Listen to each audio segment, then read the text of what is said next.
প্রাণের শহর কলকাতাকে বেনজির আক্রমণ তেলেঙ্গানার মুখ্যমন্ত্রী।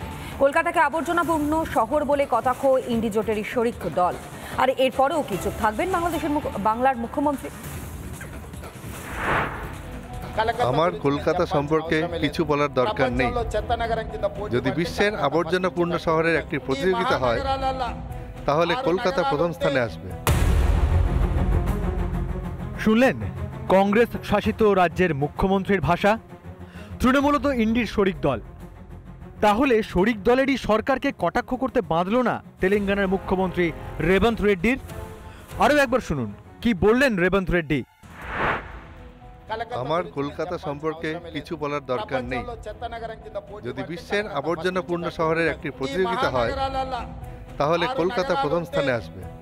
দিল্লি, মুম্বাই, চেন্নাই, কলকাতা, বেঙ্গালুরু এবং হায়দ্রাবাদ, এই 6টি শহরের মধ্যে শুধুমাত্র আমরাই ভালো অবস্থায় আছি। রেবন্ত রেড্ডি কি ভুলে গেলেন তিনি একজন প্রশাসনিক প্রধান? তিনি হয়তো ভুলে গেলেন রাজ্যের মুখ্যমন্ত্রী মমতা বন্দ্যোপাধ্যায় খোদ ইন্ডি জোটের সদস্য। শরিক দলের বিরুদ্ধে শরিক নেতার বাক্যবাণ, সমালোচনার সুযোগ হাতছাড়া করেনি বিজেপি। স্থানীয় তেলেঙ্গানার মুখ্যমন্ত্রী আমাদের রাজ্যের মুখ্যমন্ত্রী, ফলে প্রতিবাদের জায়গাটা ওনারা নিজেরা আলোচনা করে নিয়েছেন বলেই এত বড় চপটাঘাতের পরেও রাজ্যের মুখ্যমন্ত্রীকে এই ব্যাপারে মন্তব্য করতে শোনা যায়নি। রেবন্ত রেড্ডির মন্তব্যে মিশ্র প্রতিক্রিয়া কলকাতাবাসীর। নোংরা সেটা খারাপ কিছু বলেনি, এই জানে বাংলা পুরো নোংরা, এটা ঠিক। এই জায়গায় উন্নয়ন হবে না। তার পর্যটন ব্যবস্থাটা অনেক উন্নতি হয়েছে। বিউটিফিকেশন বলুন বা কলকাতার কি বলা যায় আপনার সংস্কার যা হয়েছে সেটা কিন্তু ভালোই হয়েছে। ভোটের জন্য জোট বড় বালাই। মমতা বন্দ্যোপাধ্যায় তার জোট সঙ্গীকে কোনো জবাব দেবেন কিনা তা জানা নেই কারুরই। কিন্তু অপরিচ্ছন্নতায় বিরক্ত খোদ শহরবাসীও। মুখ্যমন্ত্রী কাজে জবাব দেন না কথায়, সেদিকে তাকিয়েই রাজনৈতিক মহল। রিপাবলিক বাংলা। 53 বছরের ইতিহাসে সম্ভবত প্রথমবার কোনো মুক্তিযোদ্ধা বা তাদের পরিবারের সদস্য ছাড়াই কলকাতায় পালন করা হবে মুক্তিযুদ্ধ বিজয় দিবস। অনুষ্ঠানের আয়োজন শেষ পর্যায়ে, যদিও মুক্তিযোদ্ধাদের আগমন নিয়ে এখনো ধোঁয়াশা রয়েছে।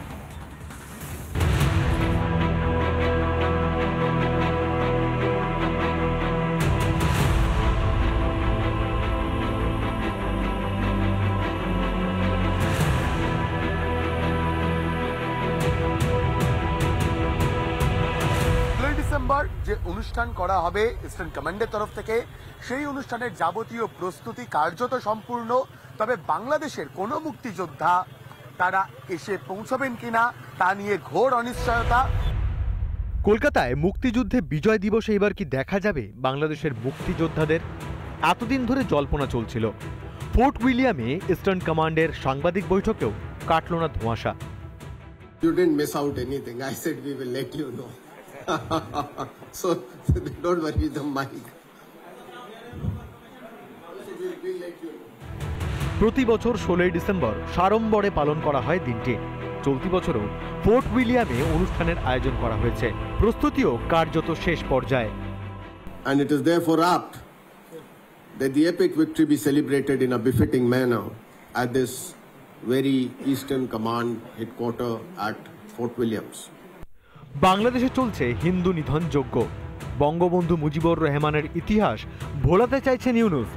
আগেই ভাঙা হয়েছে মুজিবের মূর্তি, এবার পাঠ্য বই থেকে সরানো হচ্ছে মুজিবুর রহমানের নাম। মুক্তিযুদ্ধের ইতিহাস ভুলিয়ে দিতে চান ইউনূস। যাবে কেউ কি জানে না। আবার কি এটা কি ইস্ট পাকিস্তান হয়ে যাচ্ছে না কি হচ্ছে কিছু মনে হচ্ছে না। কেননা যেসব ইস্ট পাকিস্তানের সময় যেসব কানেকশনস গুলো সেইগুলোকে আবার রিভাইভ করা হচ্ছে খুব তাড়াতাড়ি।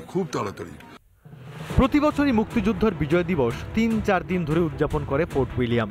যদিও চলতি বছরে মাত্র একদিনই অনুষ্ঠান করা হবে। 53 বছরের ইতিহাসে হয়তো প্রথমবার বিজয় দিবস উদযাপনের অনুষ্ঠানে থাকবেন না কোনো মুক্তিযোদ্ধা বা তাদের পরিবার। রিপাবলিক বাংলা।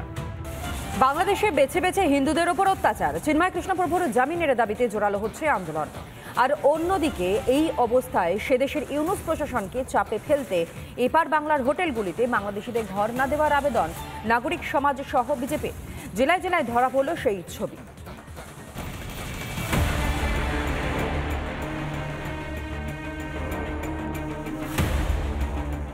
বাংলাদেশে হিন্দুদের উপরে অকথ্য অত্যাচার, চিন্ময় কৃষ্ণ প্রভুর জামিনের দাবিতে ফুঁসছে গোটা বিশ্ব।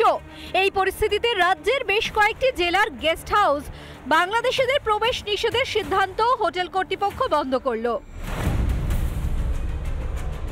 আগে দেশের সম্মান, পরে ব্যবসা, বারাসাতের নাগরিক সমাজের অনুরোধে এই সিদ্ধান্ত বারাসাতের বিভিন্ন গেস্ট হাউস ও হোটেলগুলোর।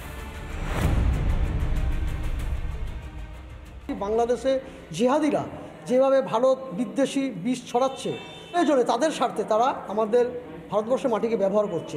এখানে আমরা এসেছি তাদেরকে অনুরোধ করতে যে ভারতবর্ষের কোনো জায়গায় তাদের স্থান নেই, আপনার ক্ষমতা আছে আপনার হোটেলে তাকে ঢুকতে না দেয়। আমরা বিগত মোটামুটি 1-1.5 মাস ধরে কোনো বাংলাদেশি সিটিজেনশিপ যারা আছে, হ্যাঁ, তাদেরকে আমরা হোটেলে আমরা রুম দিচ্ছি না। এটা হচ্ছে আমাদের বলতে পারেন যে একটা প্রতিবাদের ভাষা।